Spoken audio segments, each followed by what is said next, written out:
gonna go back and go live. No, let me go. All right now. Drink or anything? No, I'm okay. Thank you. Am I live? Shit. Yeah, I'm live. Okay. I gotta go.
Yo, what up, y'all? What up? GYBB, get your balls back. WWDD, what would Dante do? The sexual revolution is being podcasted. What's going on, my people? Everybody coming in. That's what I'm talking about. Welcome. Happy Sunday. All that good stuff. Doper than dope. The monkey got choked. What's going on? Let me see. I got asked to put the PayPal up. So I'm putting the PayPal up. How about that? There's the PayPal, Modest Guru Inc. on PayPal. The Cash App is up. Wait, the Cash App is not up. My bad. Let me get that up real quick. Bam. Okay. What's going on, y'all? What's going on, my people? How you doing? Let me get the phone lines up too. If let's see the comments. If you hear me good, give me a thumbs up, please. Thumbs up. Happy Sunday, my peoples. Let's get that number up immediately. Phone calls, phone lines are up. I'm hoping we won't have no problems today. You know, I'm figuring this out a little bit at a time, so that's dope. Didn't take me 4 hours to set up today, so there's that. Hopefully. What did I want to talk about today? There's always something on my mind, and then I always get here and I forget what I wanted to talk about. First of all, stupid shout out to everybody who called in on Thursday. We had a live. It was lit.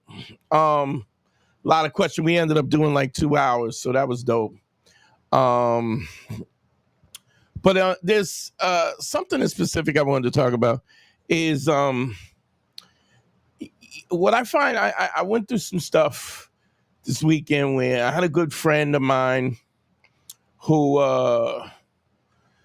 we don't really see eye to eye all the time. I don't know if you get that.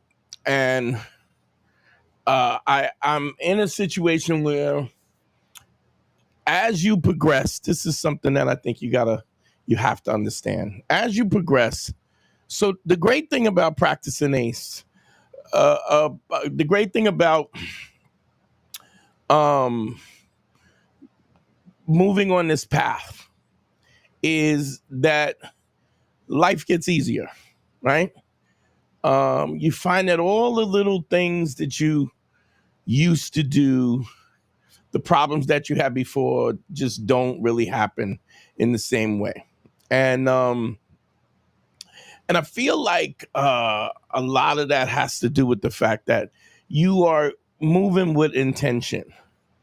So I forget the brother's name, but last live we did, the brother was talking about he was in a relationship and him and his girl had some problems or whatever, and it ended up being a situation where she stepped out on him, and then he was in the relationship because he didn't, I guess he felt like he didn't have any other options or whatever. And we talked on the air about how if he's not in it, that he shouldn't be in it.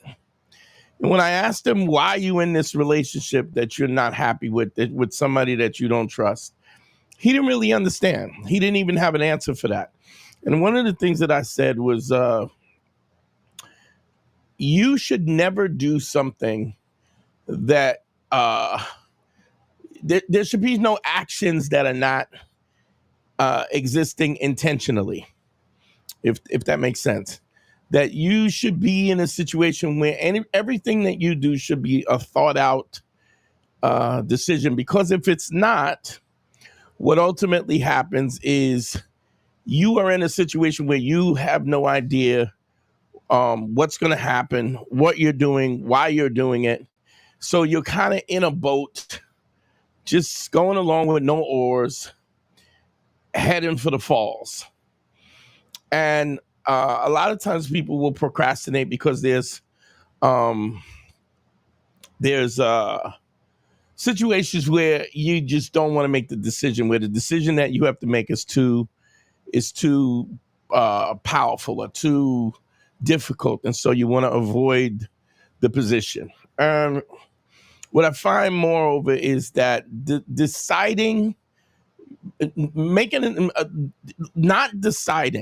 not making a decision is still a decision to not decide. Let me be clear what that means. What that means is that no matter what happens, you are not picking the path that you want to pick. You are ultimately becoming, you are subjecting yourself to other people's decisions, if that makes sense. Everybody hears me, right? Are y'all hearing me good? HVAC Audaz Firm says the dating game has changed, Dante. How can you help us? Real talk. First, let me shout out everybody that's in the call. HVAC Audaz Firm, BZ, Liben Rivera. Thanks. Happy Sunday to you. Many Faces. Z&D Harmonies is in the building. You played yourself. Kelvin Rodriguez. What up, Kel? Terrell Rico in the building. What is going on with my fucking thing? What the heck is happening? Okay, here it is. Let's see who else. Madara Uchiha. Is that right? Loud and clear. Thank you. So everybody who's in, I just wanted to shout out to y'all. But I mean, what we have to do is, what up, Kel? What up, Kevin? We have to make decisions. We can't be in a situation where we're not going to make decisions about how we want our direction to go, how we want our lives to go. It's important. To Z&D Harmonies, what up? Evil Business, what's popping? Just shouting out to everyone, just giving everybody a little shout out, putting that number up. Phone lines are open. Y'all see I got the PayPal up for those of the international people from Australia and England, Wales and Mongolia, Dubai, everybody who's listening. We got people from all over the place. Man, I'm excited, man. The show keeps getting bigger, and I want to say thank you to y'all. I really appreciate y'all. Don't forget, y'all can super chat me too. You can cash app me. I will shout you out if you cash app me on PayPal me. Much appreciated. Phone lines are open. But what I wanted to say is that we're in a situation where we have to make decisions. As a man, if you want to take control of your life, what you have to do is you have to be in a situation where you are making decisions all the time. You're not leaving anything to chance. You are deciding in what direction your life goes. Super important. Super, super important. Because if you're not going to do that, then you ultimately end up in a situation where you are allowing other people to dictate the nature of your life and how your life progresses. And you don't want to do that because, to be honest, how often do people have their own life together, much less are willing to give you advice on how you should do your life better? It's just weird. And that includes, our parents. And I'm not saying that some of our parents, I don't know. I just know I can speak about mine. I can speak about everybody who has called me. People are, they have people who are older, maybe wiser, and been through things and maybe even had success. But if you really scrutinize, if you step back and you look at your parents, whether they were happy, did they have a happy marriage? Did they have relationships? Were they happy with the path of their life? Or were they just on a survival mode for the most part? Were they just trying to survive? Which is moreover the point. And I think real happiness comes from when the fact that you decide to do certain things. You make a decision to decide to move your life in a particular direction. And and then even if the choice that you make is not the correct choice, you can adjust it. You can change your mind. Like nothing's over until it's over. And so I really want to say that it's like I've said this at least 100 times on these lives, that the two things, the scariest thing and the greatest thing that I ever heard in my life was that that I could do anything that I wanted to do, that I could move my life in a direction that I wanted to move it, regardless of what anybody said or did. If I was willing to make the sacrifices to move in that direction, I could. And that's women, relationships, game. I'm going to get back to that. I'm going to get back to the question. Hold on. Who said, Dante, I need help? I can't scroll it down. That's weird. Is my thing not working good now? Fuck. Here we go. Let me get back to the comments. Let me see if I can scroll up. Hold on. Who is that? HVAC artist. He says, I need help, man. Call in. Tell me what's up. Phone lines is open. Call in, my player. Ain't no biggie. We all good. And somebody said this. I want to address this as well. Somebody said, the dating game has changed. Real talk. I forgot who said that, but whoever said it, just read right out. For some reason, I can't scroll up and down on the comments the way I usually do. But let me say, I'm gonna disagree with that. And anybody wants to call in and talk to me about it, wants to say, hey, I'm wrong. By all means, let's rap. Let's rap, because I don't think I'm wrong. I think, yes, there are elements of dating that have changed. Absolutely. I think that's always the case.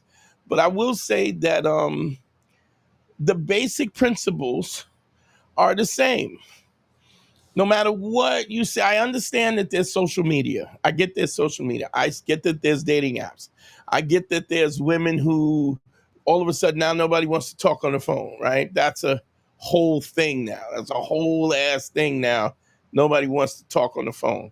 Um, but you have to understand something. In any situation, if you're not going to dictate the the tone of the relationship, you're probably not going to be happy. Now, I'm not saying that you don't make some compromises in some case, but what we're saying is overall, you have to decide what your relationship looks like. You have to decide what direction is, what it looks like, how you're going to operate. And if you're not going to do that, you got a problem. You got a problem because you're always going to be dissatisfied with this. And the reason why we're so readily um, willing to just put up with everything that we got is because we don't really understand our value. And a lot of times we don't understand our value because we haven't really worked on it. You know, we may be going to work or picking up the kids or raising our kids or doing whatever we're doing, and we're not really thinking about a direction. I've always used this analogy. You know, when you get an Uber, there's two things that you need to know. One is your current location, and two is where you want to go. If you don't understand those two things, right? If you haven't figured that out, number one, the first thing is you're understanding your current location, because why? Without your current locations, the Uber can't pick you up. So you need a place to start from. And secondly is the destination, where you want to go, because the destination will dictate the path that you have to take, the things that you have to do, the preparation that you need to have. So it's interesting. I don't need it, but the other day I went to I'm in Brooklyn.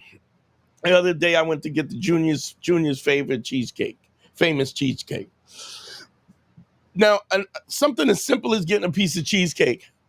What do? You need to know if you got money, if you're going to pay cash, you got your card, you got your wallet, you got your keys. How are you going to get there? Am I going to take a car? Am I going to take an Uber? Am I going to take a cab? Am I going to get somebody else to drop me? When I get there, I got to decide. I know it's in Flatbush. Let me see if this is coming up. I got a call. Come on, man. Come on. It's not ringing. Shit. Hold on. Here we go. You got to call back. I'm gonna have to reset. I'm gonna have to reset the calls, the phone calls. Give me a sec. Sorry about that, guys. Man, oh man, it's Shabbat. Okay, let's see. Let me reset that. To the window. To the window. To the wall. Oh, sorry about that, dudes. My dudes. Bam. Okay. Let's see if we get the phone up again.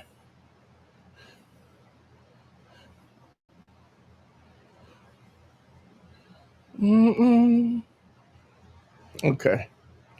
All right. Try whoever called didn't call back, man. I just reset the phone. So if you can, please call back. So you doing something as simple as going. Let me test myself. Man, let's see if it comes up.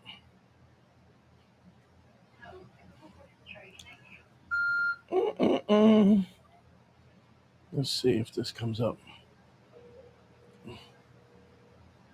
Yeah. Okay. Okay. She's working. Y'all can the phones are back up. So so something as simple as going to get a cheesecake. Think about all the things that I have to think about, all of the details that have to be considered in order for me to do that. I gotta decide how I'm gonna go. If I got my cash, how am I gonna transfer? How am I gonna travel? And then even when I get there, when I get the cake, I got to figure, do I want strawberries? Do I want blueberries? What do I want specifically to get? And then I got to figure out how I'm going to get home. And I think that if we really think about how extensive, here's the phones, how extensive something as simple as going to get a piece of cheesecake is, I think we realize then that life is way more complicated than that. What's up? Who am I talking to? Where you calling from? What up, Dante? This is Kevin. What up, Kev? What's going on? What's up, man? I really don't have any questions. I just want to give you your flowers. I appreciate you, bro. I appreciate you. Thanks for calling in. I'm quite sure there's something I can help you at. No? I just want to give you flowers because like you really change people's lives, especially mine. I appreciate you, bro. Definitely. And I've called in before. I was a guy who I know. I remember your voice, bro. I remember your voice. I appreciate you calling, bro. Thank you. Anytime. All right. I would say everybody subscribe to Dante and definitely hit up the Cash App. All right, bro. All right, take care. Peace. Mm-hmm. I'm loving the fact that we got regulars that call in. Thank you so much. Call back, whoever just called. I think there's a situation where we have to make these decisions. I lost my train of thought. So I'm saying just to go get a slice of cheesecake is something that seems like a simple task. There's so many details that we take for granted. So if you're thinking about, let's take a task of making your life, having the dates, the women that you want, your life where you want, your job in general. I think then think of how much more complicated that is and the details. And we can't just go, we have to figure out those details because those details are just as important as anything else. So if we want the relationships we want the women that we want to be able to manage a situation, we want to be able to be in relationships with multiple women or just one woman or married or whatever, and we want to have a good marriage and wedding, we have to manage all the details. All the little particular details are so important. And if we don't think about those details and don't make clear decisions about that, then we can't move forward. So I think it's something that we don't consider because we're so busy. We're so accustomed to just moving forward. Here's the task. I'm moving forward, and I don't even have to think about. I don't even have to think about the details of that. And I think all of those things are very, very, very important, if that makes sense. So,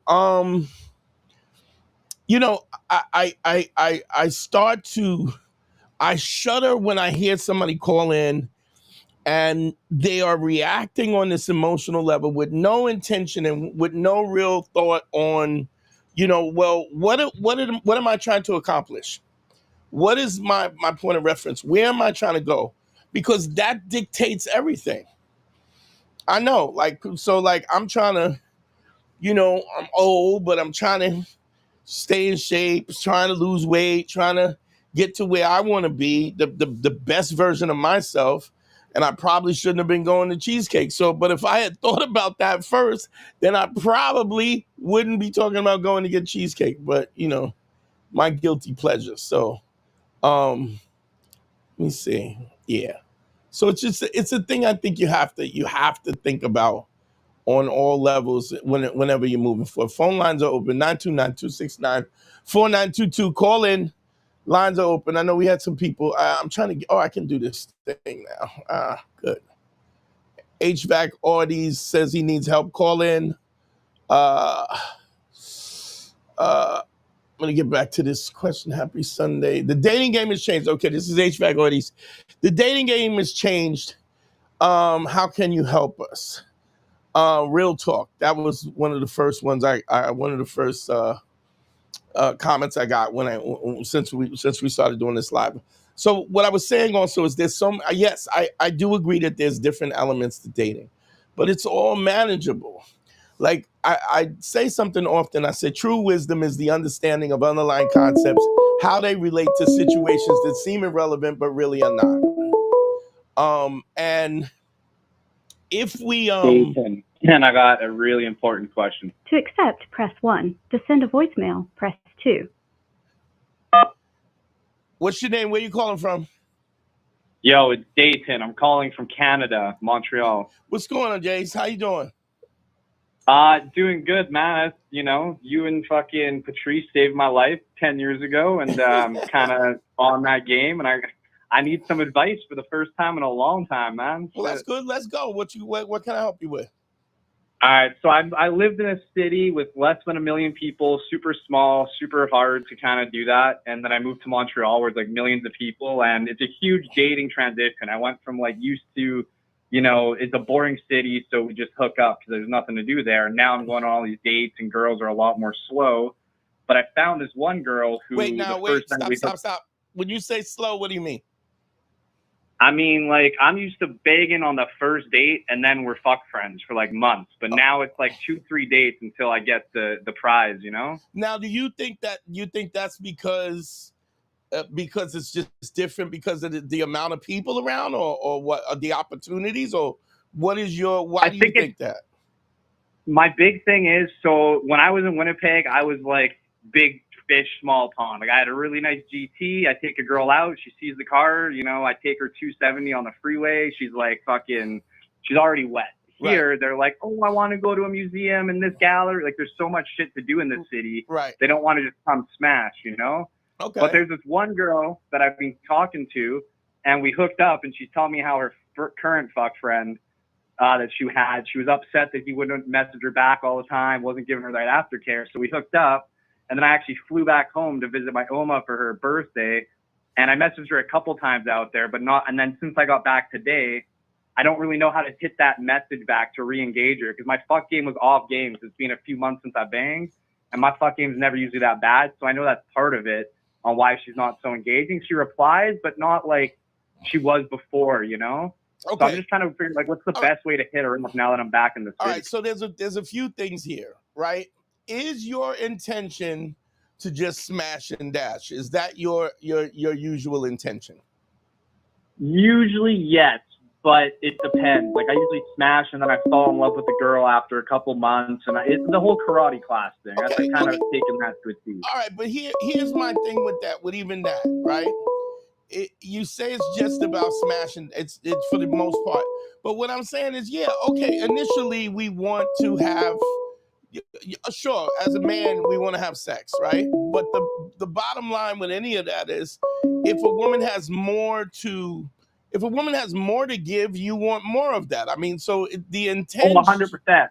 Right. Yeah. So there's lots of times where I've hooked up with the girl and we start dating like the next week, and I'll date only like, you know, maybe I'm fucking around a bit on the side, but I truly like her, so I'm, you know, giving her more than anyone else kind of thing. So I do kind of get that for sure. Yeah. Like there's always that something more. And again, I've been engaged. I had a 3-year relationship, and then I had another girl I was seeing, and she passed away while we were dating. So I'm kind of getting back into things now, and I'm not trying to rush into it because I got a I mean, I honestly don't think that you should rush into anything. I think that everything, like I don't know if you heard the live earlier, but what I was saying was that you need to make this, you need to make decisions. You should never be just doing things for the sake of doing it, because you're always going to end up in a crappy situation. I'm not saying that you can't open yourself up to exploring new things, because you should absolutely do that. But there's something that you said that is kind of I won't say it's a red flag, but it's something I'm definitely thinking about since you said it, right?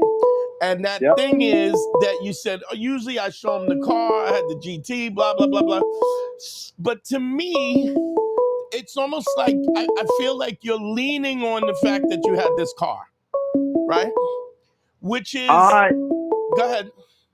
It's kind of a combination of things. Like I'm a very I will say anything, even if it's kind of out there, not quite Patrice level, but like I'll say like nothing offensive, but I'll just say some outrageous shit and make girls like. I'm a very goofy guy, so it's not just the car.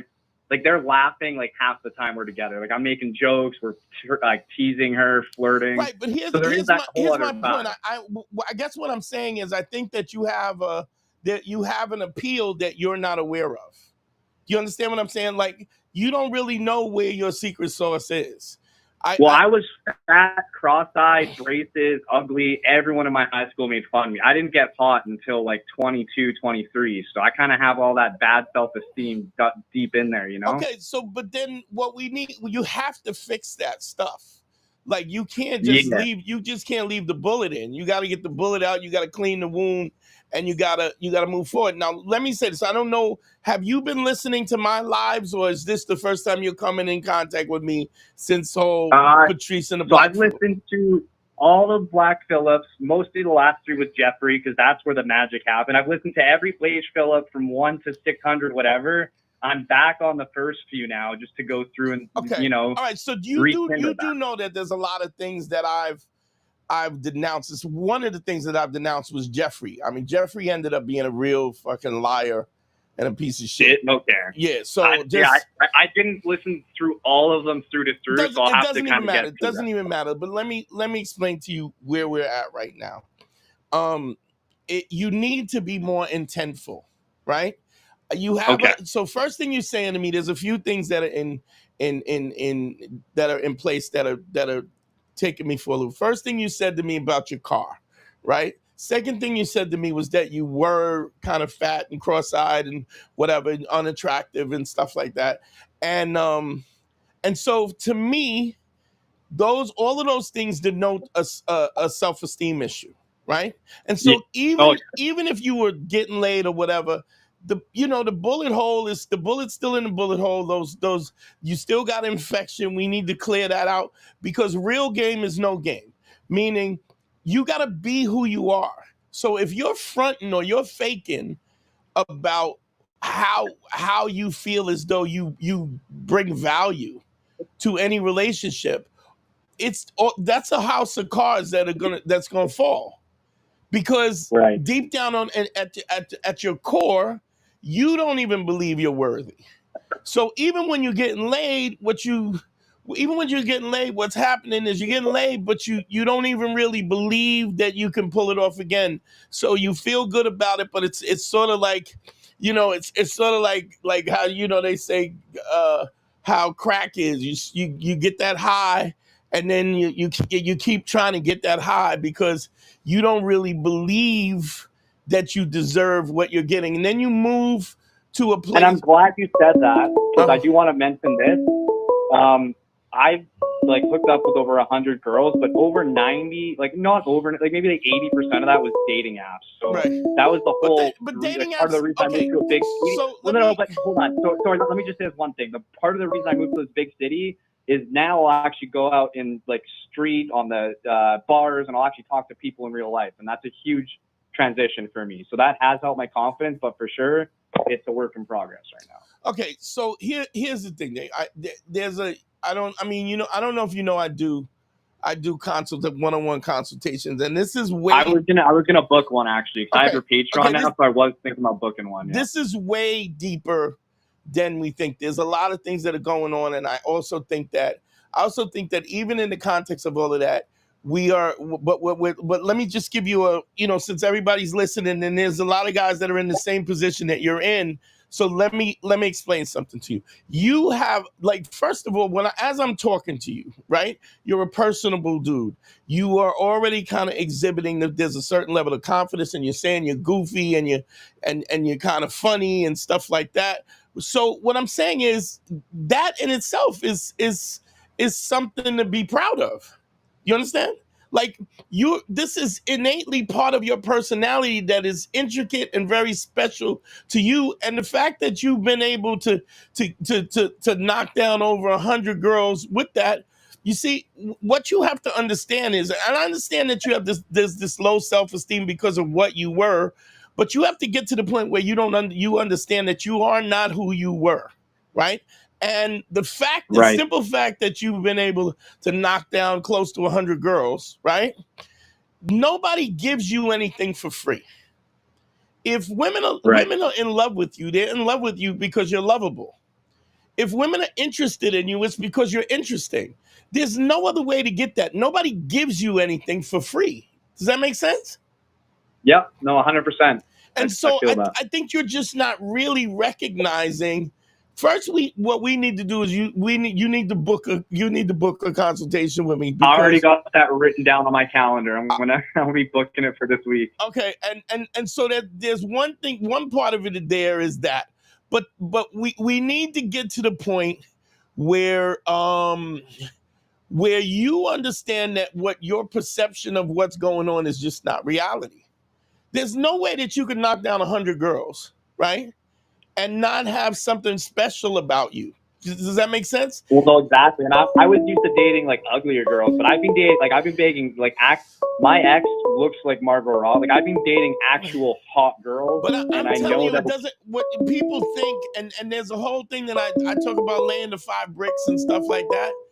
There's a whole plan that I put guys through, but dating the ugly girls is no different than dating the hot girls. In fact, I would even go as far as saying is hot girls are easier because of the fact that hot girls are they're super insecure because of the fact that usually everything they get is based on their looks, right?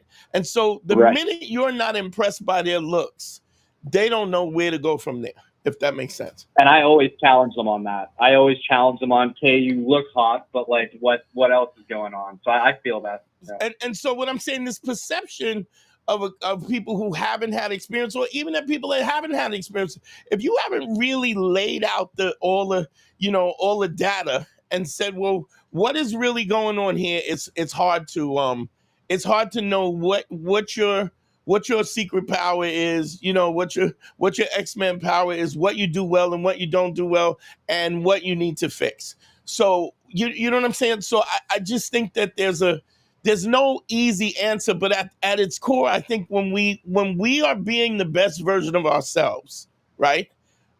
We move with a different confidence because we're not waiting to be discovered. Does that make sense? Oh yeah, 100%. Yeah. So every time I'm busy in life, like too busy to date, that's when everyone's knocking on my door.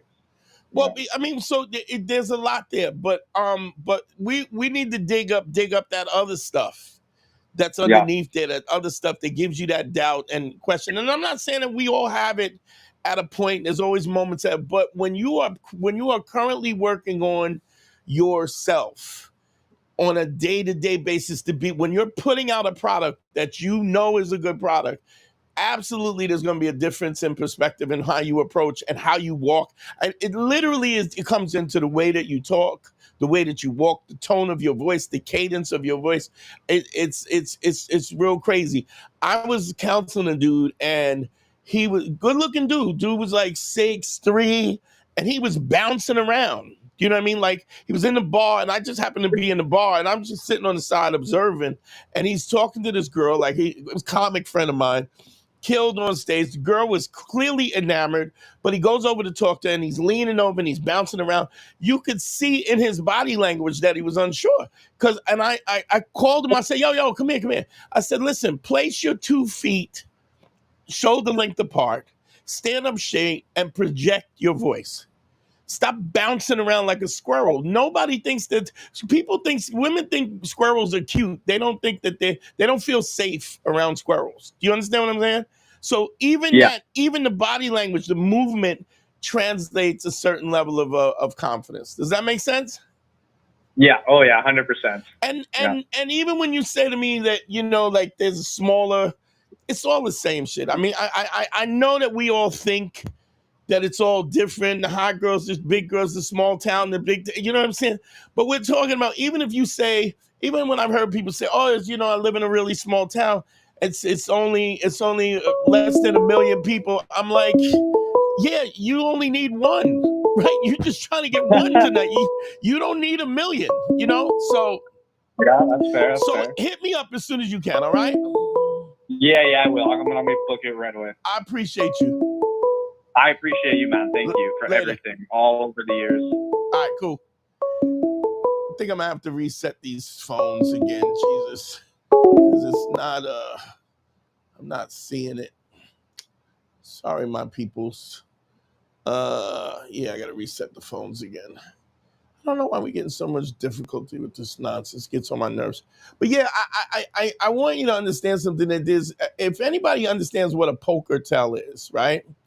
Um, the poker tell is that thing where you, no matter what happens, people, a great poker player will know, will be able to read, they'll be able to read somebody's, how they're moving because of the fact that they're,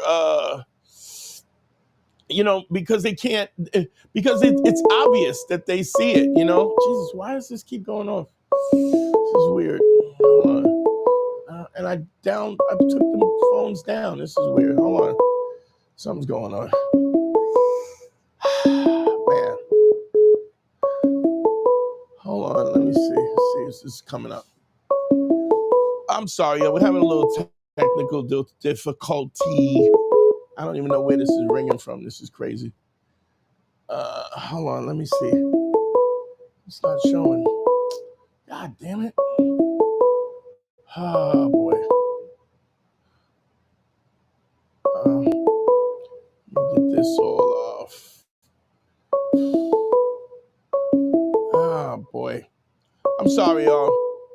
We'll get it together. We will get it together. Man, I can't. I don't know why it's not ringing. I don't know what the heck is ringing.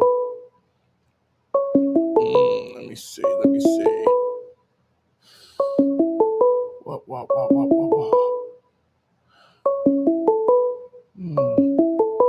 I don't know what the heck is going on with this. Anyway. Oh, man. Let me see what we're doing here. Yeah, I mean, it's so I was just talking about this whole idea of, the dating game has changed, and it really has not. In a real way, I really feel like it has not. It's a situation where it's the same. There's just more steps, if that makes sense. I don't know why this keeps ringing. Hold on, let me see. Oh boy, this is crazy.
Sorry about that, guys. We back. Everybody's still in the queue. Give me a thumbs up if y'all still in the queue. I'm sorry, I had to restart everything. Tell me if y'all give me a thumbs up if y'all can hear me. Give me a thumbs up in the queue. Somebody give me a thumbs up if you can hear me. Can you hear me? Can you hear me? Okay, my people. All right, cool. All right, phone lines over. Let me just check the phone lines real quick. I'm sorry, bro. Y'all, I appreciate it. Y'all being patient with me. Let me see.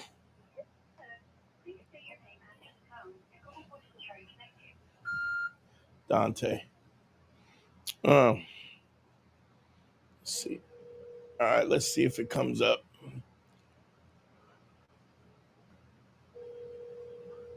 Come on now.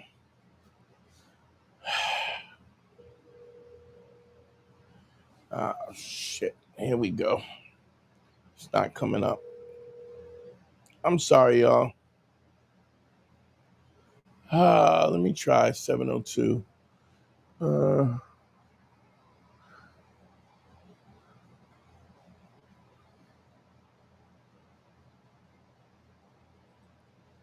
Sorry about this, y'all.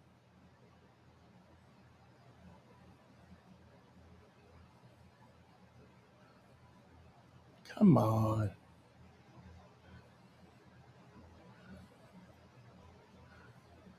Gotta reset it again. Sorry, guys. Bam. Shut it down.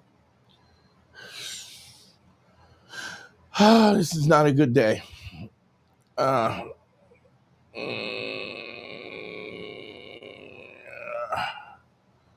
New tab, new folder, new window. All right, let me see if we can get this up one more time. I'm sorry, fellas. New window. Okay. Let's get this going. Let's get the phones up. Let's try to see one more time. Yes, it's me. I know it's me. Okay.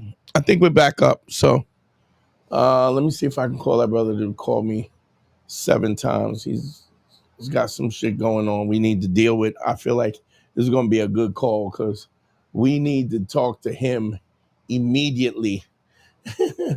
What's up, Hunter?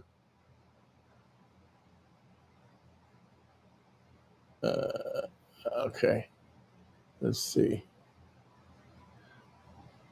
There we go. It's coming up.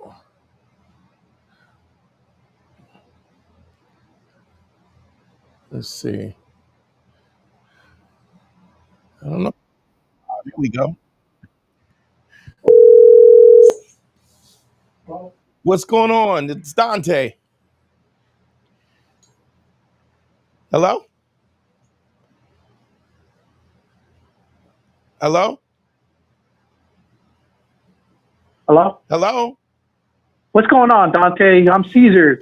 I'm calling from Vegas. Can you hear me? Yeah, what's going on? I can hear you fine now. We had a little technical difficulty, but we're good now. Uh-oh, what's ringing now?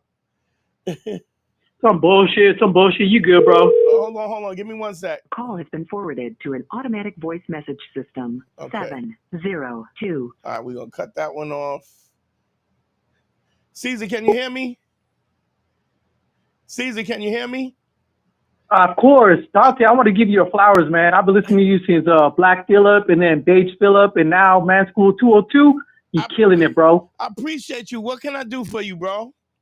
Well, my problem is this, man. Like, I've seen the dating game change a lot. I'm trying to be this man who can give women direction, but women are not listening to me, man. And I'm having a problem with that. Well, I mean, you gotta understand something. Like, okay, so here's the thing. You ever ride an Uber? Of course. Okay, so you get in an Uber, right? You ever ride an Uber where somebody couldn't drive? Or you weren't you weren't confident with their driving because maybe they're a little shaky getting out or coming out and getting out in the traffic? Of course, yeah. But when you see somebody and they know what they're doing, you sit back in the Uber and you relax because you know that the direction that they're giving is sound and it's clear and they're not hesitating, right? Right. So you have to understand is that one of the things that we talk about all the time, is we talk about on the show all the time, is authenticity, credibility, and empathy, right? Authenticity means telling the truth, right? So we got to be honest. But that doesn't just mean being honest with other people, but it also means us being honest with ourselves, if that makes sense, right? Of course. If you're talking and people are not listening, right? You have to kind of wonder whether or not what you're saying is clear and concise enough so that somebody wants to listen to it. Does that make sense? Of course, but my problem is, what if you know you're being concise? What if you know you're being like real? What if you know you're being authentic, and the people who are taking your advice are just like they're not having it? What do we do then? Well, I mean, you can't make anybody do what you want them to do. I mean, just because.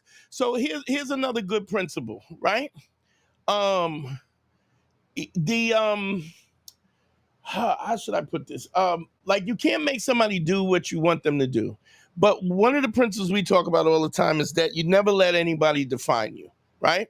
What I mean by that is, even when a girl is like, and I've seen this a lot of times where a girl would be in a dude's ear, oh, you the greatest, you the greatest.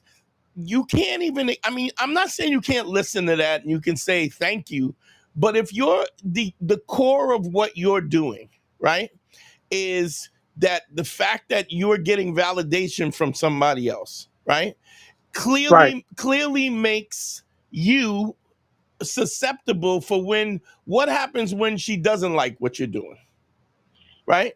So you're dope when she says so, but you're also you ain't shit if she says you're not shit, because you're the way that you're receiving the comfort or the confidence comes from somebody else. So we got to spin that around so that your confidence comes from the work that you do, right? What are you into? What, any sports? You watch boxing? You watch MMA? Anything like that? Absolutely, I watch boxing. I watch MMA. Okay, so boxing is an I mean I fuck with both, so I don't want to make it act like I don't fuck with both. But here's the thing: when you see a guy and he gets in the ring and he's confident, why is he confident? He's confident because he's done his rounds, because he's done his road work, because he's eaten right, because he's made weight way before he's got there, so that he's not trying to make weight. And then he walks in with a confidence because the camp that he went to before the fight was productive and he's accomplished the things. And so he's walking in there with the confidence that comes from what? The confidence comes from the hard work that you've done. Right. So if you're, and I don't know, you know what I'm saying? Because we're on the phone talking for the first time. Right. But the fact that people are not receiving you, right, is there's two things that could happen. You could be dealing with somebody who just doesn't have the intellectual acumen or the brains to receive the message that you get, which you can't change that. Like you can't, if the analogy I use is, I used to say this all the time. I mean, if a crackhead comes to your house, right, with a Fabergé egg, right, and you go, he goes, how you go? Look, I stole this for some. You want this? And you ask him how much you want for it, and he says $100, right? And you give him $100, right? You get the egg. Now if anybody knows what a Fabergé egg is worth millions of dollars, right? But because the crackhead doesn't understand the value of what a Fabergé egg, doesn't have the intellectual acumen to understand what the value is, right? He's not gonna know, or she's not gonna know what it's worth. So now you got to Dante. I'm sorry to interrupt you, Dante, but are you saying should I dumb down myself? No, they can understand me? No, what I'm saying is that there's a few things that could be happening. Either the message is not clear, right? Okay. And you're not speaking from confidence, or the people that you're dealing with are not up to. They're not in that realm. You can't make somebody be what you want them to be. And I've gotten a lot of flack about this on the internet and stuff like that, because what's interesting is like, just when you're in the pimp game, right? Women would sell their body because they want to sell their body. Now, I'm not talking about, white slavery and human trafficking. No, I know what you're talking about. For sure, I know what you're talking about. And I'm gonna tell you the proof of that is all you have to do is look at OnlyFans. Like, the whole pimp game is done because women they can do it from home in their bedroom on the internet, right? Right, it's easy for them. Right, but the point is, they are still choosing to sell their body in some way. Oh, okay. So I see what you're saying. So what I'm saying, it's not just, I'm not saying that it can't be an exploitive situation. What I'm saying is a lot of women who just say, okay, this is what I got. People want to pay to see me stick stuff up in me or whatever, right? And right. And they're choosing to do that, right? So so we have to understand it, but nobody does that. Very rarely, unless they're being forced, most people will do what they want to do when they want to do it. So if you're in a situation, you got to find people who want to take direction. I see what you're saying. And I'm going to tell you this. And here's the thing: every woman is different with every guy. That's facts. So there's some girls who will eat the groceries and some girls that won't. And there's some girls that will eat this dude's groceries and another and won't eat another dude's groceries. There's some girls that will cook and clean for one dude and won't cook and clean for. There's some girls that won't cook and clean. And do you think, Dante, that has to do with like genetics? Do you think that has to do with like how we look, or do you think that has to do with like how we act? I think it's a cultural thing. I think it's a cultural thing. It's so when you're when a woman is a little girl and she grows up and she's looking at her mama, and picture this, her mother is the epitome of what womanhood is, right? Right. So if she's watching her mother take care of her father, or she's watching her mother be submissive or something, it's a learned behavior. Because think about, you're a 2 or 3 year little girl and you're watching your mother, and your mother comes and fixes your husband's plate, and he goes, "Look, can I get another?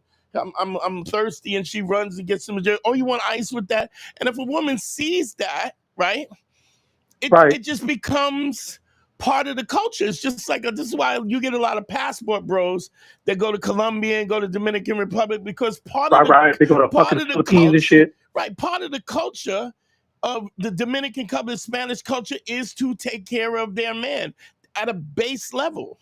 It ain't even about, well, is he worth taking care of it? I know. Oh, I see. I dated a Mexican girl, right? And what happened was she had to fix her brother's plate because her mother was like, "Oh, he's a man. This is what you're supposed to do." So you know what I'm saying? This acumen is taught. It's a learned behavior. But if you if you dating some woman and she's going, she's boisterous and loud and has masculine energy, and her dad is soft, he's under fire. Like, where is she? How is she going to learn to take care of her man? Now, don't get me wrong. I think, depending on the guy, a woman will do.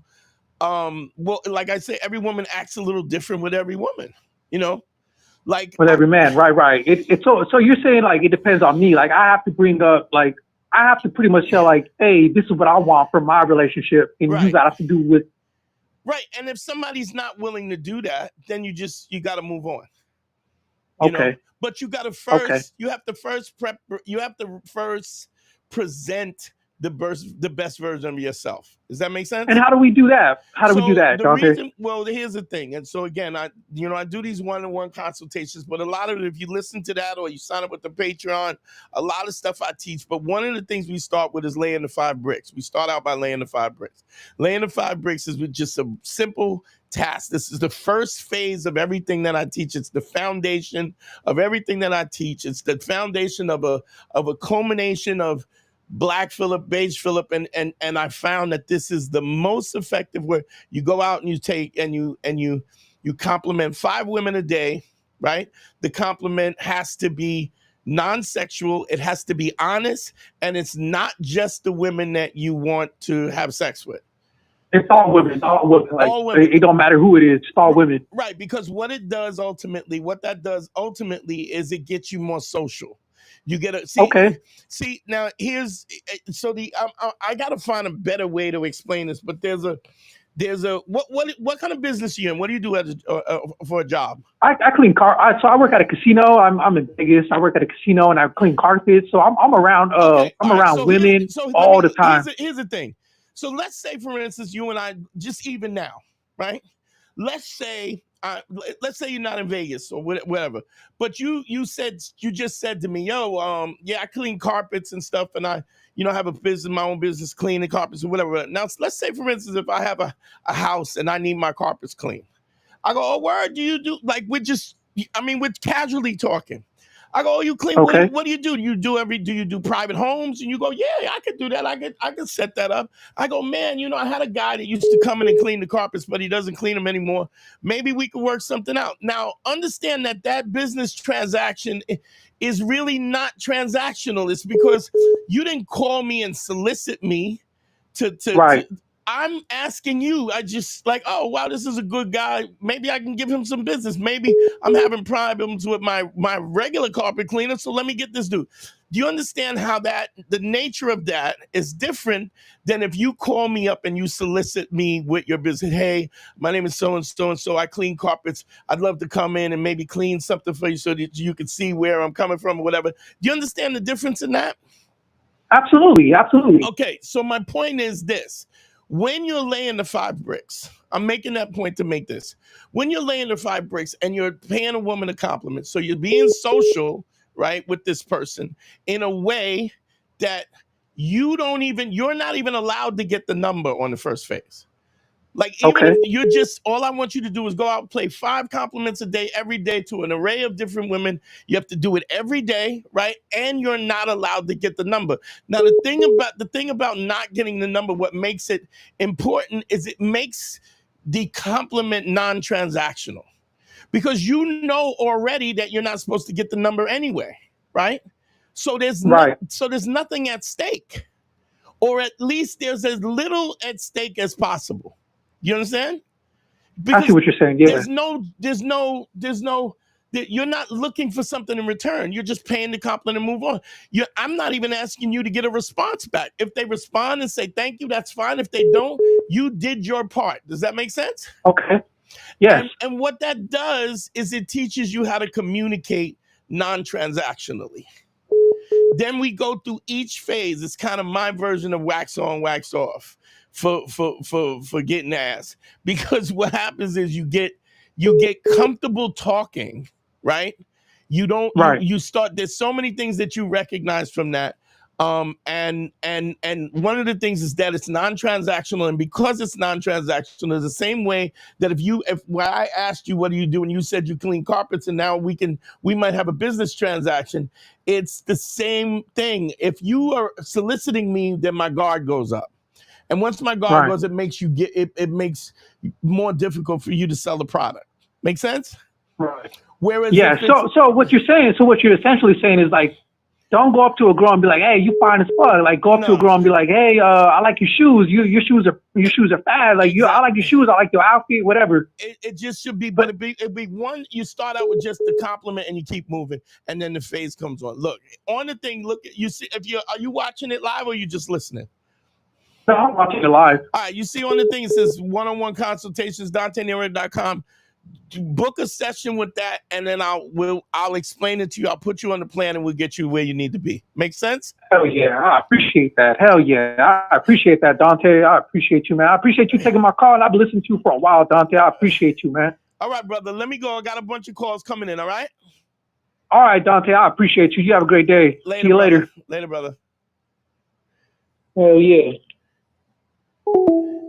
Yeah, I mean, I think, sometimes I think when I'm explaining this, it makes sense, especially if you do a one-on-one consultation, DanteNero.com, click on consult. Don't forget the Cash App and the PayPal. Please, if y'all like what I'm doing, please help us out. We need to get more equipment and some stuff like that. I'm trying to do that. So y'all doing me help, donating and stuff helps me do more shit. We got another call. Let's go. I'm finally feeling like I'm in a rhythm. This was a funky live today because we had all kinds of technical difficulty and stuff.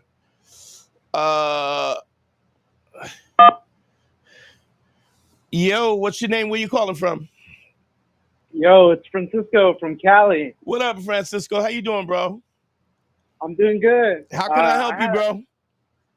I've got like this weird issue. I'm kind of like, I'm with this girl who I met like a long time ago, back when we were back in high school. We're both 17. Okay. And like we met for a couple. How old are you now? Retreat. How old are you now?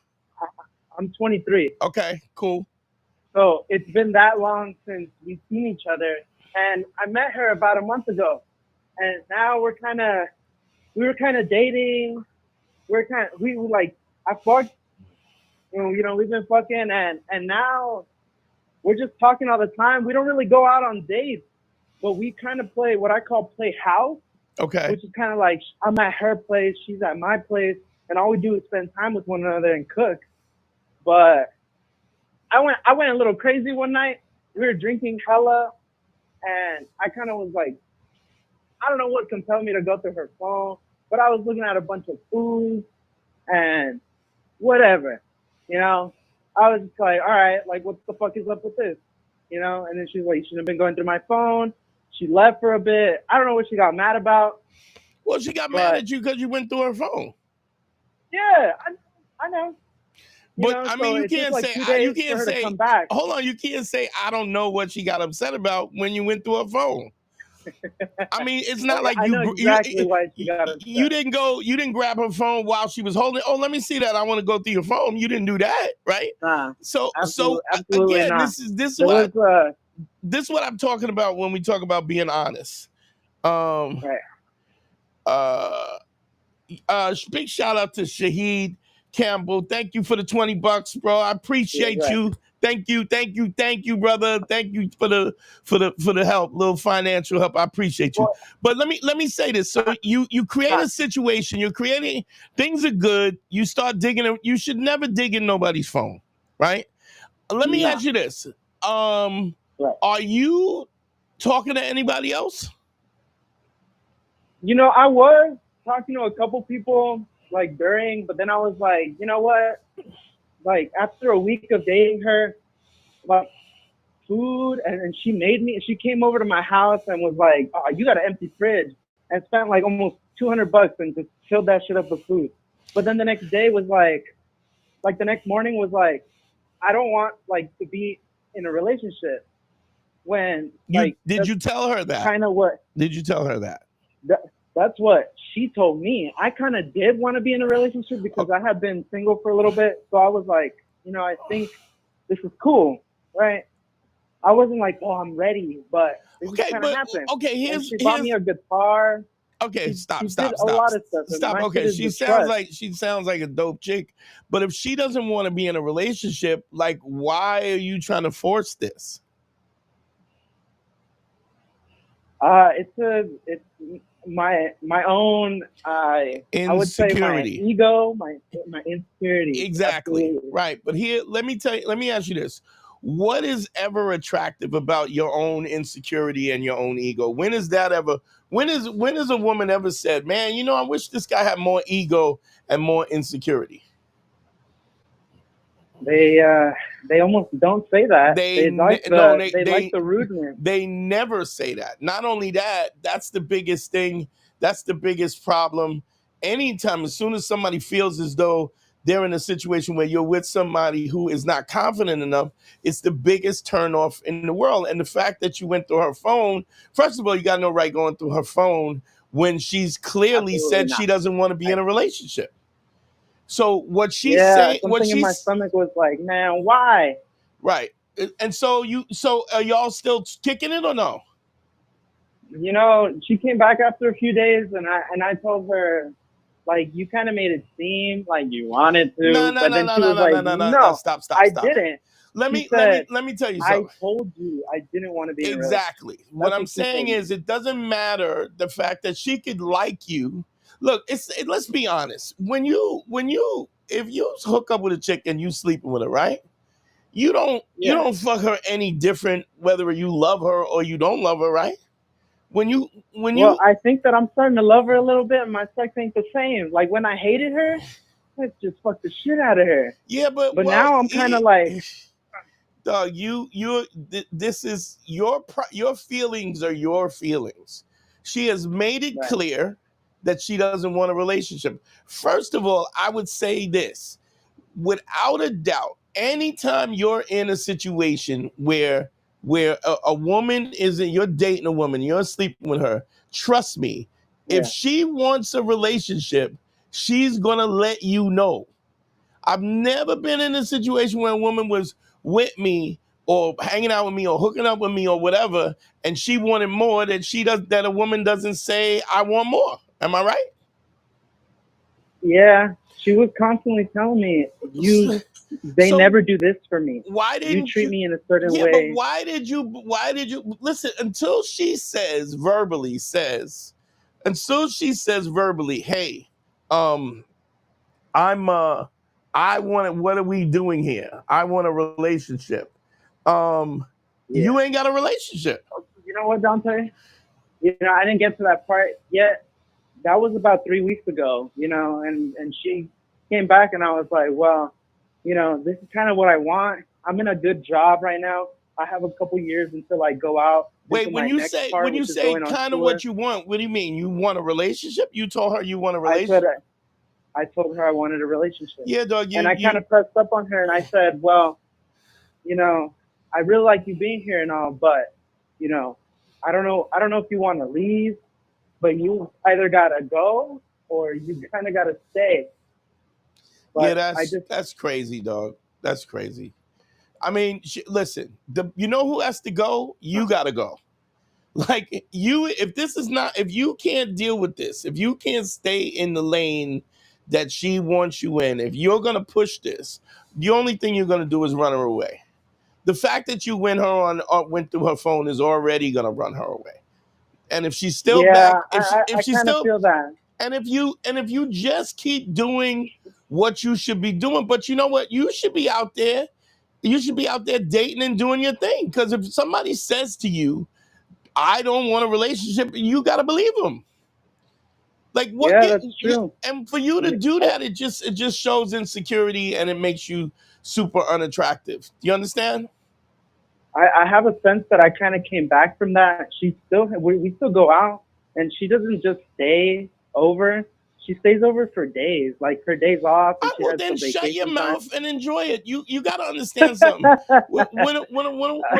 a woman likes you and likes being around you, she's gonna continue to like being around you. If you force her into, I can't tell you how many dudes that I've counseled that said to me, "Yo, I don't want a relationship.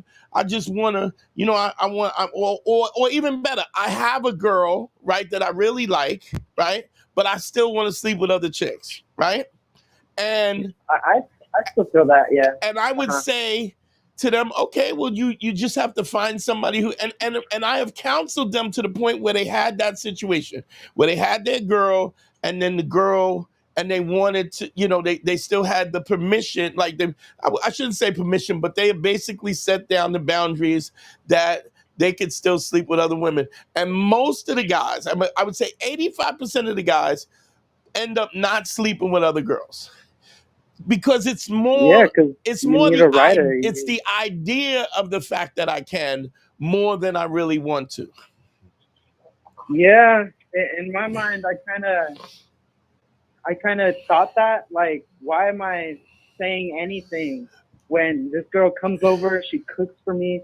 She starts cleaning. She bought me a whole guitar just for me to play for her. Here's what's crazy.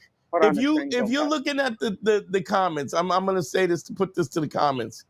This is the people in the comments are gonna be like, yo, you're crazy. You got a chick that's coming and just so many times that guys are in situations where they are where they're like, I can't get rid of her. Yeah, they can't get They can't get a girl to fucking pay for a date, or she won't buy them a hot dog. You know what I mean? I've counseled this girl. dudes who are married. I had a dude who was married and built a house for his wife, and she won't blow him. You know what I mean? He'll be 100-degree weather, laying underneath her, under her SUV, changing the oil, and she won't even get him a cold beer. And here you got a girl that's doing everything for you, and you ready to fuck it up because you have insecurity and your ego is I'm tripping insecure. because you're worrying about what she's doing. And the bottom line is, Exactly. here's what you need to understand. You cannot make her do what you want to do, because even if you make her do, eventually she's going to bounce. When it gets uncomfortable, all you're going to do is chase her away. What you have to do is you have to be confident enough in yourself that you can receive what she has to give and just stay in your lane. But you got to understand that if you're in a situation where she can date other guys and she's hollering at other guys, but if here's what's happening. If she's coming over to your house and staying over your house, right, for days at end, right? Yeah. And she's not You running. know what? My truck got fucked up on my way to her house, and even that same day, like I was stuck on the freeway, she came over and brought me water and all that. Now my truck's fucked up, right? So she stays over, and then she's like, "Here's my keys. Go to work. I'll be here." And I take her car. Doug, I don't know what the fuck is wrong with me. What city you in? I'm in LA. All right, so I'm gonna come there. I'm gonna come there and smack you upside the head. Stop screwing up. Stop effing up. I know everything. Doug, there's guys in the comments would love to have what you have, and you're screwing it up. Yeah, and ultimately, let me say this. She knows about my ex, and she knows I was with the bitch for like almost 7 years. So she asked me all kinds of questions like, "Oh, have you ever cheated? Have you ever done this?"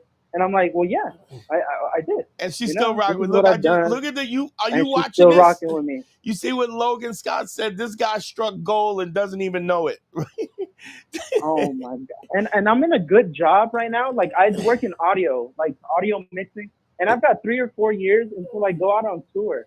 You know, and here's my thing, dude. My path and I'm good. Stop screwing your life up, dude. You're 23. If you need there's something else going on here, and I say this. There's something else under this that makes you feel insecure. That you gotta black snake moan this chick and chain her to the radiator because of the fact that you don't think that you deserve what she's giving you, and this is why you're trying to lock it in. Sign up for a consultation, bro, so we can fix this, so that you're not going to continue to sabotage this thing before you screw this thing up that you already got that's working great for you. Yeah, okay? You're right, man. Yeah, I will. Look on the screen. Look on the screen. It's self-sabotage thing. Man. Yes, go DanteNero.com. Click on consult, man. Also, I'm real quick. Let me put this up. I'm gonna put the Patreon. The Patreon is sign up for the Patreon is www.patreon.com. All of this stuff /manschool202. We do bonus technique and content that you get weekly, along with we put out a regular show and then we put a half-hour show just for the listeners. You know what she did? Also, now that I can mention, this happened a couple nights ago. Like we got drunk and wait a minute, you getting ready to tell me something else that she did great? Is that what you... I mean, I know she knew what I wanted. Yeah, I'm about to tell you something else. She was like, "Do you want me to be like your girlfriend?" And then I was like, "Well, yeah, you know." But it's like, you know, I'm chilling. And then I was like, "Well, do you want me to be your boyfriend?" You know, because, you know, I'm not trying to ride on you no more. You know, I don't know if you've seen, I've been just doing my thing. And then she was like, "Yeah, I would." And then that was that for a second. I was still confused. And I said, I leaned back and I was like, "Who am I looking at right now?" She's like, "Your girlfriend." And I said, "Oh my God." All right, well, I mean, listen, stop screwing up your life. Okay? But you need to talk to me because we need to figure out why you're screwing up your life.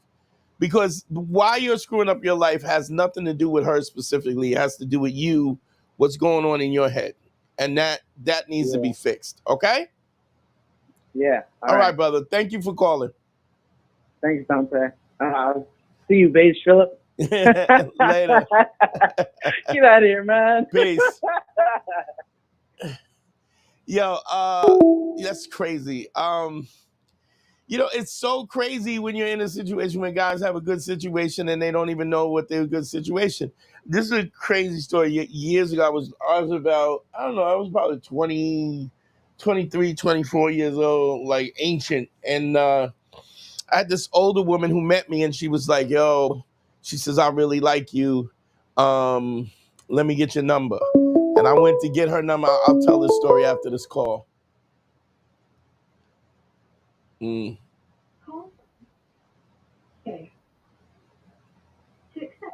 One. What's your name? Where you calling from?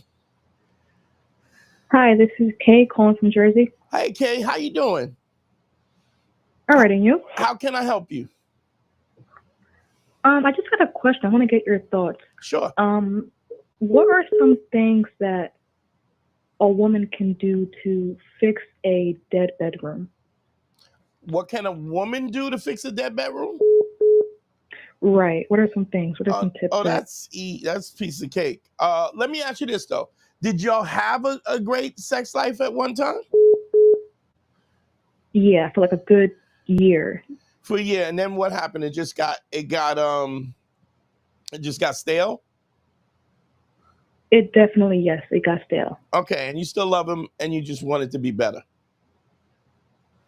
Well, to be transparent with you, this was in a previous relationship where I had a dead bedroom. It's just going and dating. I don't want that to be a repeat. So I'm just trying to prevent that. Let me ask you that, Kay. Did you what made the bedroom what made the sex great in the first place? If you could explain what made it great. I mean, to be honest, it wasn't anything special. I feel like I'm pretty vanilla. It was just, I mean, I can say that he definitely initiated. That's what made it special. Okay, let me ask you this. Did you ever initiate? That's a no. And that's fine, Jay. That's fine. Your name is again? Say Kay? K-K-A-Y. K. Okay, so here's my thing, Kay. You, and this is an interesting thing because I would be the advice I would be giving a guy is the same advice that I would be giving a girl. If you want something to be better, then you got to put in the effort to make it so. So here's what's the situation. You're sitting back and you're going, well, the sex, I'm pretty vanilla, but the sex is great. And then all of a sudden it got stale. But it got stale because if you got the guy and he's always the one that is that's initiating it, right? It gives you a feeling, it gives him a feeling of the fact that you're just doing it for his benefit. Okay. So let's say you like it when let me give you let's go through a scenario. Let's say you like when you let's say you're cooking dinner, right? Or something, and he comes home and you're at the stove and he's comes up behind you, presses against you, and pulls your pants down and starts eating you out while you're eating you. And you're like, wait a minute, stop, I'm trying to cook. And then he just eats you out in the kitchen or something. Is that exciting to you? Yeah, I would say so, definitely. Okay, so let me ask you this. If he came home from work and you pulled his pants down and you started blowing him in the doorway, right? That would be exciting for him too. Okay. Right? So what I'm saying is this: in a lot of cases, if we're in a relationship and both of us are making an initiative, let's think about what I call the subtext. The subtext is that if you're cooking dinner and he runs up behind you and he starts eating you from behind or whatever, right? What is it communicating to you? It's communicating to you that he is so hot for you, that you're hot for him. You're just so hot to him that he can't even contain himself, that he wants it now. And that feels good to you, right? Because you feel wanted, right? Right. All you really got to do is make him feel the same way. He wants, like, we want to feel wanted too. We want to feel where somebody's insatiable, where somebody's insatiable to trying to get you and it's about you and just wants to ravage you too. So I mean, if you have a relationship, you can't spend a year just sitting back and not putting your energy in. Not only that, but guys are super simple, Kate.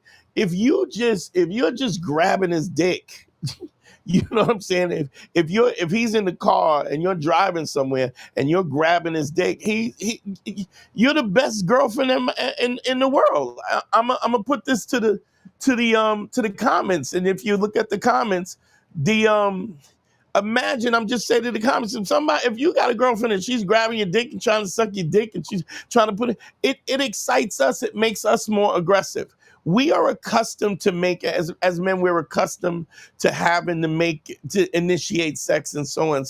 And so what you have to give back is minimal amount to get us to react in that way. So if that's really what you want, it's such an easy solution. All you have to do is just initiate things. Mm-hmm. And you don't have to be, you know what I'm saying? I mean, if you like a little lingerie, little thigh highs, little heels, little thigh high boots, whatever, grabbing his dick in public, grabbing his ass, just trying to suck his dick in the car. I mean, it's not a lot. You don't have to do it particular lot. And if you look at the callers, right? They will all say, yo, most guys don't get that. They don't get that anyway. So, and everybody's shouting you out, Kay. They're shouting out Kay for being, because I don't get a lot of female callers. So they're shouting you out, females listening to the show, the truth. Shout out to Kay. But what do you say? You played yourself. He's in the comments. He's saying, we want to be wanted too. We want to feel attractive too. Sure. We want to feel, and that's really all you have to do. We're so simple. Okay, you know what I mean? It's not like it's hard. It's not a difficult thing to do. All you gotta do is make a little bit of effort, and I mean, you just heard the guy who, I don't know if you were listening before, but this guy's bragging because his car broke down and his girl came and brought him water. Okay. You could do that, right? I absolutely can. I mean, and if you he said that the girl bought, he didn't have no groceries in his house because he's 23 and he's young and you know what I'm saying? He's frivolous. So she bought groceries, and he's on this platform talking about how great this girl is and how he wants her to be his girlfriend. He's so nuts that he's going through this girl's phone because she did really the bare minimum of reciprocation of what guys do all the time. How many times have you gone out and paid for a date? Okay. Paid for a date? Yeah, Probably like once or twice. Right, once or twice. And so if we counted, how old? I'm sorry if this is too. How old are you? I'm 24. Okay, so in 24, you've been on countless dates, yes? Yes, I have. And you've paid for one or two, right? Right. There's nothing sexier ever than I'm taking somebody out on a date, right? And they said, "Oh, I'm going to the bathroom," went and paid the bill, and then they'd be like, "You ready to go?" And I would be like, "Hey, I gotta pay the let me pay the bill. Just chill out." She goes, I took care of that already. And then I went, "What do you mean you took care of it?" "Oh, I took care of the bill already."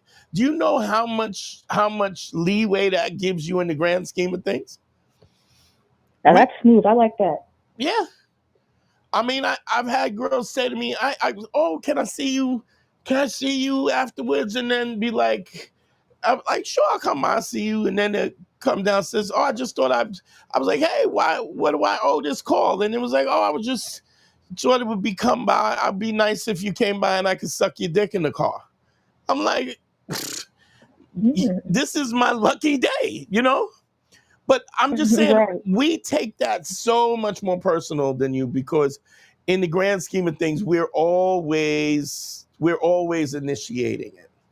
Because and you have when you initiate it, you run the risk of being rejected, Right. And so when you have Right. the same empathy, when you think about it, like you had a situation where it went stale. It went stale. I mean, it went stale because he was putting in and he wasn't getting anything back. You got to give us some kind of gas to keep pushing, you know, because it's our nature to push anyway. We want to make you happy. We want you to say, "Oh, my boyfriend is the best boyfriend in the world. He's so thoughtful. He's dope. He's just such a cool dude. He's great in bed. He's passionate. He's thoughtful." Like, there's nothing that makes us light up. Why do you think guys go to strip clubs? You know, guys go to strip clubs because the women there, even though they're paying them, they're paying the guy, they're paying the women to make them feel like they're wanted.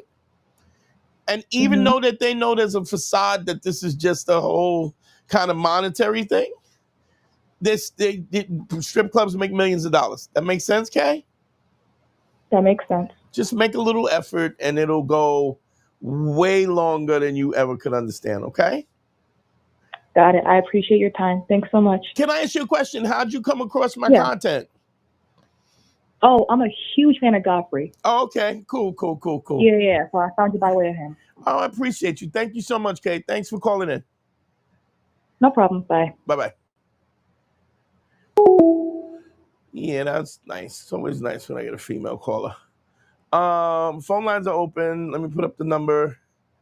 Yeah, it's an interesting thing. It's one of the things that I'm gonna just, you know, as a reflection of speaking to Kay.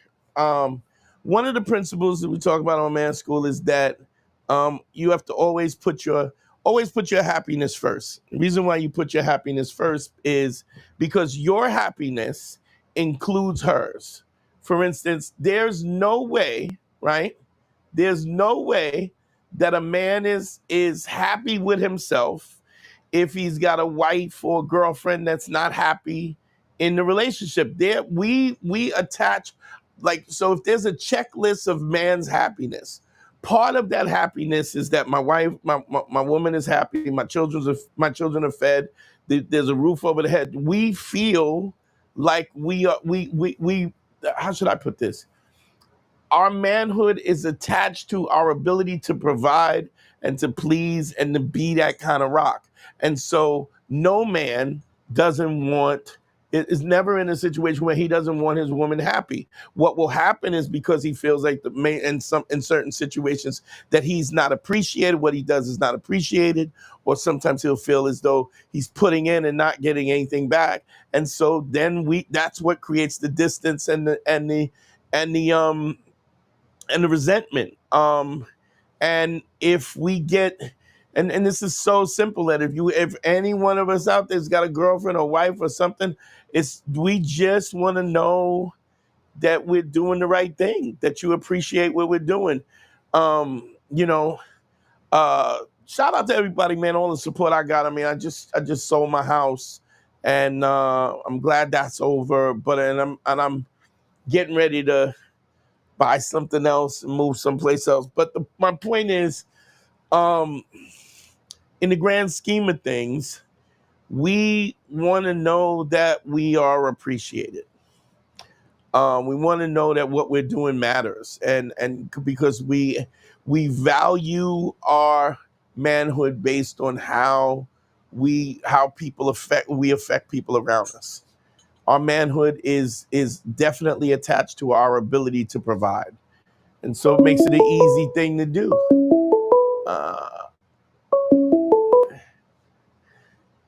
We got a call. Brandon. What's your name? Where you calling from? Hey, what's good, man? Brandon, calling from Tampa. What up, Brandon? What's going on? How can I help you, bro? All right, so. That don't sound good at all, but go ahead. All right, well, I wanted to call and talk to you because you have a similar situation to me. Okay. Right. Recently, I live in Doha, right? I live in Qatar. And I have a 2-year-old son. Okay. I'm married. Okay. My wife is now recently pregnant. And I work remote. So, technically work in the States, but I'm usually able to travel and work remote, from wherever. So okay, so you wait. So let me back this up because your phone is a little I'm muffled. kind of muffled. Yeah. Oh, my headphones suck. All right. If you can talk into the phone, if you can, that'd be good. All right. So you're married. You got a 2-year-old, and your wife is recently pregnant, right? Yeah. My wife is recently pregnant. Got a 2-year-old son. Right. Can you hear me better? Yeah. That sounds much clearer. All right. Yeah. So we live in Qatar, in Doha, and I live also in Tampa officially for work. Right. Okay. So I recently got a new contract, and I go over, to Qatar, and the laptop doesn't work. Right. So now I got to come all the way back to Tampa to work to earn money for the family. Right. So, like you, I am far apart from my family. Right. Especially my son. Yeah. Obviously, he's, I came back for about 2 days, right? And then left immediately. And now it's not that he's lashing out, but I could tell that he misses me as much as I miss him. Right.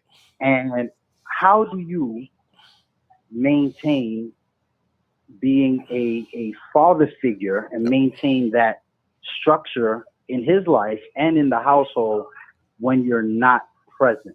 Okay, let me ask you something. And this is something that I would have had. How often do you speak to him? Every day. How many times do you speak to him? I speak to him about once or twice. So my wife goes to work. I usually call her when she comes home. And we talk usually when they're about to go to bed. Yeah. We talk for about an hour. Right. And on the weekends, I talk to them when they wake up and when they're about to go to sleep. Are you FaceTiming with him? Yes. Okay. But what's happening? Yeah, go ahead. What's happening is when we FaceTime, he starts to. At first, he gets really shy. He doesn't want to look at me. Right. Right. So he does this thing where he turns his face and he runs, cries, and then I have to kind of like ease into the conversation, and then we get going. Okay. All right. So here's my thing. I mean, he's only 2, so here's one of the things that I told my wife. I said, anytime he wants to call me, right? Mm-hmm. Anytime he mentions me and he wants to call me, she would go, you want to talk to daddy? And she will call me. What I don't care if I'm asleep. I mean, because she's in London, so there's a 5-hour difference, right? Right. But I don't care if it's 4 o'clock in the morning. I don't care if it's 2 o'clock in the morning. I don't care what it is. I don't care if I'm working. If I don't care what I'm doing, I will pick up that FaceTime, right? Right. And so what I find that my son is super independent, right? But he also will make a phone call whenever, like he'll go. So he's at a place right now where he will go, want to talk to daddy? And then he'll ask her if she wants to talk to daddy, and he'll call me. Sometimes he just gets on the phone and makes me make animal noises. And I'm a 300-pound guy, and I'm making cow noises and rooster noises, but it doesn't matter, right? Because of the fact that I just want him to understand that he can call me whenever he wants. That if he needs me, he can reach me. And even though I'm not physically there, right, that he can get me anytime he wants. And so there becomes this kind of thing in technology. We're lucky because it's technology. I mean, there's sometimes I FaceTime my son 5, 6, 7 times in a day. There's times when he will, call me up and he'll be like, "Daddy, make a cow noise," and sometimes I go on YouTube and I research animal noises. I also do this thing with him where I have about 9 different flashcards, right? There's flashcards, math, spelling, animals, different things like that. And I will go, you want to do flashcards? And he'll do animals, and we spell the animals, and he sounds them out, and he spells them, and so I'm always looking for these ways to interact with him. Sometimes like today, like he loves farm animals, like that's his thing. And so I will get on the phone with him, right? And he'll say, Daddy, I want. What is a heron? A heron is a sort of like a stork bird. and I'll Google the heron and bring up the noise for the heron on the thing, and I'll show him. I'll spin the camera around, and he can watch the YouTube video of the anime. And so the interaction is, you got to understand, it's like, and I know this is going to be a weird analogy, but a lot of young dudes get erectile dysfunction, right? Because they watch so much porn. And because porn, because your brain doesn't know the difference between porn and reality. Like it blurs the thing. So that's a horrible thing, that somebody watches so much porn that they can't get it up no more. But here's the great part of that. The same thing is true with a kid. And don't get me wrong, not about porn. But what I'm saying is, your visibility in his life, this constant visibility, the constant access, his brain will fool itself that you're there more than it is if he has access, because there's plenty of times that he don't want to be bothered. Like my son is to the point where he, like, sometimes I'll call, he'll say, "Hi, Daddy," and then walk away. And I'm looking at, like, sometimes I'll watch him eat dinner or breakfast. I'll watch, so I think so. So what I'm saying is, if you make this effort to be there, the more frequently, like, that you talk to him, even if it's shorter periods of times of talking, like, more frequent. Right. Okay. Which is interesting, and which is kind of like, I don't know if you heard me talk about laying the 5 bricks and stuff like that. Of course. The whole point of laying the 5 bricks, or even better, I mean, yes, the laying the 5 bricks, the frequency in which you do this makes it easier to do, right? But if you've ever heard me talk about time travel, is where you take a girl out and you take her to multiple places, but there's multiple venues. But the same thing is true. The same principle works with phone calls. Okay. So if you speak to him for an hour, so what you're saying is, in his brain, the frequency will make it make it more. He'd be more susceptible to. He'll be more comfortable. With and he's also too, so it's gonna change. As he gets older, he's gonna change. I mean, I'm making way more frequent trips out to England as much as possible. I've been going, usually if I go out there, I go anywhere from 7 to 10 to 15 days, right? I think what I'm gonna start doing is going shorter periods and more frequent. Right. I hear you. See, with me, I won't be able to get back there until probably we probably won't see each other for the next 3 months. Okay. Right. All right. Well, then you need to FaceTime with him 2, 3, 4 times a day. Just short little. If Daddy on the phone, he runs, get back such and such and such, and then go. Then hit him back, and then tell it, and then have her, if he's mentioned you, or I don't know how verbal he is, but if he mentions you, man, have her call you. Right, and she will do that. Yeah. He's not that verbal, but he would say things like, "Where's Daddy?" Especially when I first left. Yeah. "Where's Daddy? Is Daddy downstairs?" And if he says, "Where's Daddy?" she should make a phone call. Okay. And even if she doesn't get you, then as soon as you get a break, you call back and you do. Even if it's for a few seconds. I just know that, because when it comes to this relationship, it's not just, yes, it is male-female relationships, but all relationships are the same. And I want him to know that I'm available to him. There's the lion's share of consultations, and everybody that calls and says, "Doctor, you changed my life. I was going through a breakup. I was in a bad situation. I called you. It's all better now. I did it, whatever. All of that stuff, the insecurity and everything, comes from the fact that we didn't have our fathers available to us the way we should have. Right. And this is very accurate when it comes to me. Right. In fact, the whole me reconnecting with my father is kind of what led to my son being born. Right. So, but it was like 30 something years. Yeah. Right. That connection wasn't there. So I'm kind of, of course I have friends and I look. Yeah, it's not the same, dog. It's not the same. It's not the same because they're not overseas. Yeah. Right. We don't have that support system of cousins and uncles and all of that stuff around us. Is Arabs. Yeah. and African people. You know what I'm saying? We gotta manufacture this. Right. So, Right, but understand something. mhm, You right. our perception of what manhood is directly related to who our father was or the masculine figure in our life and how we perceive that masculine figure. Make Mhm. sense? So Yeah. Definitely. Yeah. so if our dad is a simp to our mom, then we end up being a suckers for our, you know what I'm saying? Right. It's cyclical.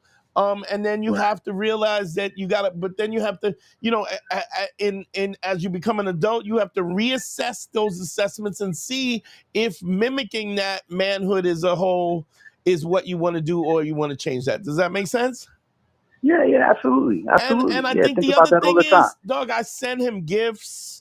And Mm. when I send him gifts, send him a toy by Amazon or something, when it comes, she doesn't let him open it. She opens it in front of me, and Right. um and I just try to make as much of a connection with him as possible. If he says he wants, like the last time I went to England, I had 6 stuffed animals that he requested, that he talked about, and I went and bought them, and then I showed up to them, and then when I got to London, right, I didn't even give them Mm. all to him once. Every day I gave him another one. Right. Right. And Right. he had no idea. So, I just think we make thank God for technology that we can make that connection. Amen. And so he doesn't really, and now sometimes when I call, he don't even want to talk to me. You know what I mean? Like it's like he's so busy doing You his got own it. thing, it is what it is. And he just, and I had to deal with that because I was like, yeah, he don't give a F about me, but that's not true because my whole business is bent around guys who didn't have a guy like me to talk to, Right. Right. and so Right. and to be honest, I didn't have a guy like me to talk to, Yeah. Yeah. so it is what it is. Yeah. But I just think you just shorter, more brief, more frequent, whatever, until he goes, oh my God, Daddy's on the phone again. You know what I mean? Right. Right. I You got know, to pick up the frequency to show more of a presence. yeah. Because what's happening, well, yeah, and I don't want to be too long-winded, but what's starting to happen, obviously he's 2, you always hear about the terrible 2s or whatever. Yeah. He's starting to show out a little bit more, but he's just emotional and he doesn't know how to express Yeah, himself. sure. And right, so, but it's starting to, my wife is pregnant. Yeah. Normally I would be there to be that physical force to say, hey, if you got to sit down, sit down. Yeah. Right, don't move. You know what I'm saying? Man, Like, I've done that on FaceTime. Like yeah, where he's wilding out and she'll call me and I'll be like, yo, what's wrong? Because but what I wish she would discipline him, but she just don't have it. This is her first child. They don't. Right. And this is her first child, and she had her mom was shitty to her. And so, when that happens, you got, the woman goes one way or the other. She becomes just like her mom, where she's neglectful, or she's like my wife, where she's just involved in everything. Like, my son bakes and he finger paints and he regular paints and he does sculpture and he has 4 farms that she takes him to see the animals. He knows the animals. He goes to the aquarium. You know what I'm saying? It's just like, but she's over the top and he cons her.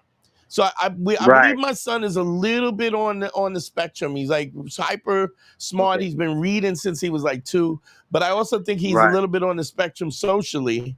And I think a lot of it has to do with the fact that he's so isolated with her. I'll give you an example.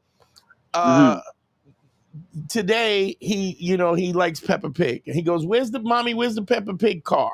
Right? And she goes, I don't know. I think it's outside in the backyard. Do you want me to go get it? And in my mind, I'm going, let him go get his own. Let him go get it. Yeah. But no, she will stop everything, stop cooking dinner, whatever, go in the backyard and look for this Peppa Pig thing. And what she doesn't understand is she's making him so dependent upon her. But a lot of that has to do with her insecurities about her own childhood, that she's really living her childhood through him. Right. And I wish I could affect that, but you got to also understand something.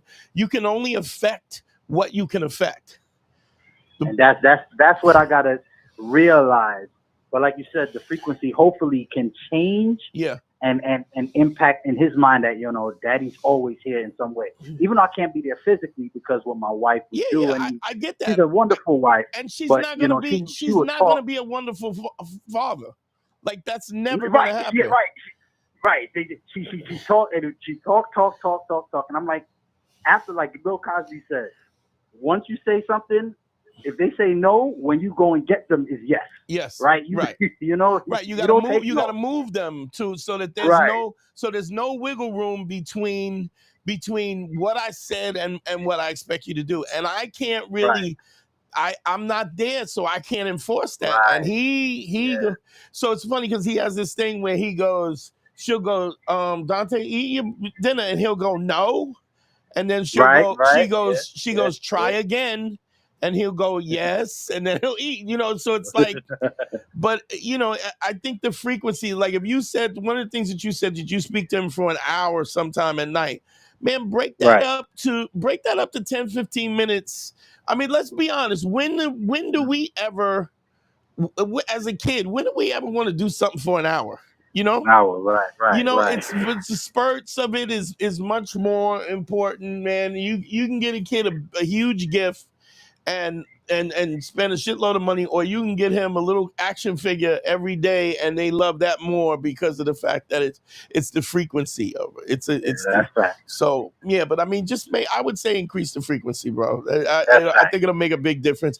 And when he gets older, and inform your wife that when he says, "Where's Daddy?" you get you on the phone, right, immediately. Immediately. I mean, here's the crazy. My son he'll have the phone there and he'll be eating, FaceTiming me, and he'll be ignoring me, and I'll hang up, and he'll hit he knows how to hit the button. He hits the button, calls me back like, yo, what are you doing? You just, well, who told you could get off the phone? You know what I mean? Like, I'm like, but you ain't doing nothing. You're not even talking. Yeah, I don't care about that. I want you watch me build blocks, So I think it's, and just being there, I think it makes I think it's, hopefully my son won't need consultations. You know what I mean? That's what I'm. All right. I hear you say it all the time. Yo, one more thing. I know you got to go, but listen, man, from real talk, I'll just say this, real talk. It's an honor for you to, for me to chop it up with you. I'm glad you're doing these live consultations. It's been years. Do me a favor, please. And that's anybody who's listening, anybody who's in the chat, please tell a friend, man. Please, let's spread this movement. I'm getting ready to hook up with somebody to do like with a men's group and stuff. But I mean, we need to move this movement, we need to spread this movement because there's so many clowns just spitting out nonsense, and it's absurd. Yeah. Are you still doing the political podcast? Is that still coming on? I was gonna do it, and I'm so into political stuff, but I just think this is so much more important. Okay. Yeah. I mean, it's at the root. Yeah. It's at the root of everything. Yeah. Right. I get you. So I appreciate you, family. All right. All right, bro. Later. All right, thanks, man. Yo, we got a super chat from Victor G 10264. Thank you so much, man. $5 in the building for the super chat. Thank you. His super chat says, Dante, can you speak about your experience to advice with working successful, intelligent guys? I don't mean to sound standoffish. Not sure what that means. But Victor,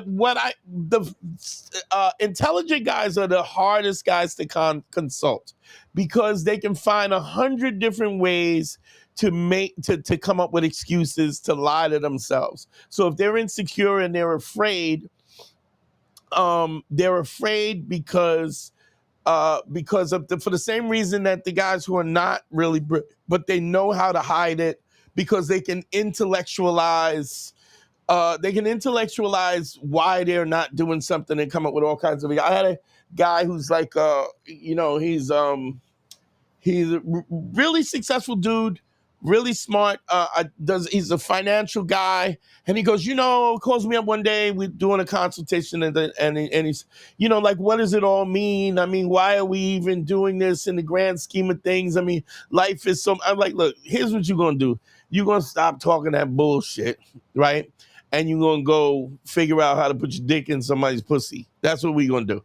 Because all of this is you being afraid of the fact that you might get rejected. And so you don't want to put yourself out there, and you don't want to have real relationships and real connections with humanity and intimate connections with people because you're afraid of being rejected. And so I'm not going to let you, for my own personal integrity, I'm not going to let you make me be I'm not going to let you assassinate my own integrity. You full of shit. We know what it is. You're afraid of what the rejection is, and I'm not going down this road. And because we're not going down that road, they'll go here. They go, yeah, well, I guess you're right. But you got to back them into the corner. Now, here's another thing, Victor, that a lot of the times the guys are successful, they're successful because they have been pushed and they have been held at a higher standard that, oh, you got to do this. You get this a lot of times with immigrants that come here from another country, and it's like they don't care about happiness. They don't care about self-fulfillment, any of that, because they come from a place where education, money, education, doctor, prestige, engineer, lawyer. I mean, that's how they come down from it. And that's the only thing that matters. And a lot of times people are still miserable. So we're at a place where this generation and the generations, we're just starting to understand that happiness is not just having money. I mean, when we talk about, we was talking about the Diddy thing, and it's like, this dude is, how unfulfilled is this dude that he had all this money and power and spent all of this money and power bending people's will to validate his value and the fact that he had dominion over people. Because make no mistakes about it, that whole thing is about that. That's about insecurity. It's about an insecure guy who didn't grow up with no daddy, who gained power, was driven to gain power. And the first thing he did was not help people. He did nothing but hurt people, take advantage of people, because having dominion and power over them was more important than anything else. And it's really a sad situation that all these people got caught up in the fact that his father didn't tell him he loved him or didn't FaceTime him enough. But thank you, Victor. So yeah, I get that those intellectual and successful guys have the hardest problem because they're on that path because they've been pushed into that direction and it is expected of them. The hardest thing for them is to really kind of ask themselves what makes them happy, what actually is involved in their happiness. And a lot of times they're not even in a situation where they've asked that because there's been so much parental pressure for them to be successful that they can't do nothing else, if that makes sense. All right, God damn, we've been on for 2 hours. Shit.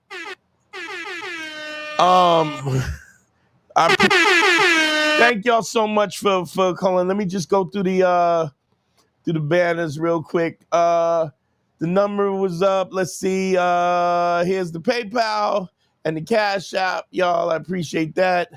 That's running. Don't forget the Patreon. It's patreon.com, www.patreon.com/manschool202. Also the one-on-one consultations is DanteNero.com. Click on consult. I appreciate y'all, man. Y'all are so. I'm sorry about all the technical problems we had in the beginning, but I think we got moving later on. But I appreciate y'all sticking with me. Please tell a friend. Don't forget to like and subscribe on YouTube, Instagram, all the platforms, X, especially YouTube, my personal YouTube as well. YouTube, Dante Nero, YouTube. That's really important. Hit the bell so that every time I go live, y'all will be the first to know. Tell a friend. Let's spread this movement. GYBB, get your balls back. WWDD, what would Dante do? The sexual revolution is being podcasted. Yo, I love y'all, man. Appreciate y'all, and I love y'all in ways that you could never know. Don't forget me.